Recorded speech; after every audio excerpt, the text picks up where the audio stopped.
Joseph est vraiment le père de Jésus, légalement, socialement, il n'y a aucun problème, c'est lui qui lui donne son nom. Et ça, c'est absolument important, même en termes psychologiques, celui qui donne le nom et qui introduit ce petit enfant dans l'univers du langage, dans l'univers des conventions entre les hommes. Donc déjà, Joseph lui donne son nom.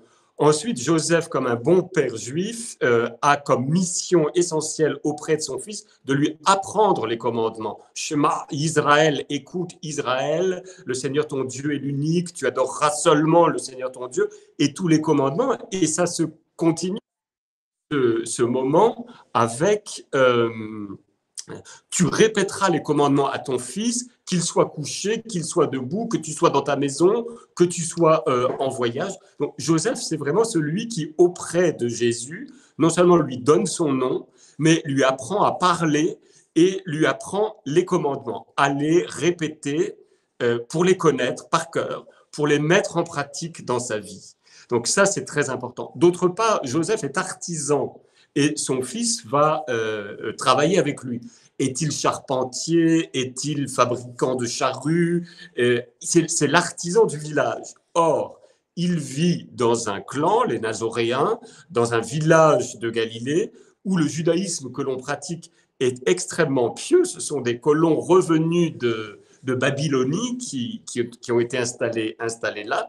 C'est-à-dire que Joseph, au fil des jours, en bâtissant des charpentes, en créant des cercueils, en fabriquant des charrues, que sais-je encore, dans tous ces travaux-là, apprend à Jésus les règles de la pureté rituelle, ce que nous appelons aujourd'hui la cacheroute. Tout ça ne peut pas se faire n'importe comment. Il y a des lois pour que l'usage de tous les biens de ce monde, les maisons, tout ce qui a trait au corps, à la mort, tout cela soit bien conforme aux règles de la pureté et de la sainteté que le Seigneur veut pour son peuple.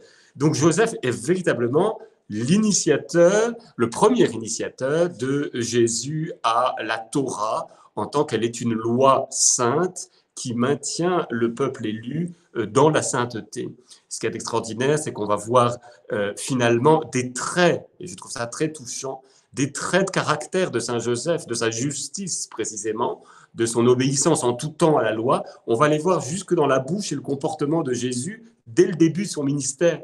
Rappelons-nous, Jean-Baptiste veut baptiser Jésus, ou plutôt, pardon, Jean-Baptiste ne veut pas baptiser Jésus parce qu'il sait très bien que c'est moi qui ai besoin d'être par toi purifié. Et la réponse de Jésus, on a presque l'impression d'entendre Saint Joseph, laisse faire, c'est ainsi qu'il convient d'accomplir toute justice. Et il est très frappant tout au long de la vie de Jésus de le voir respecter profondément les institutions religieuses de son peuple et même les prêtres et les grands prêtres.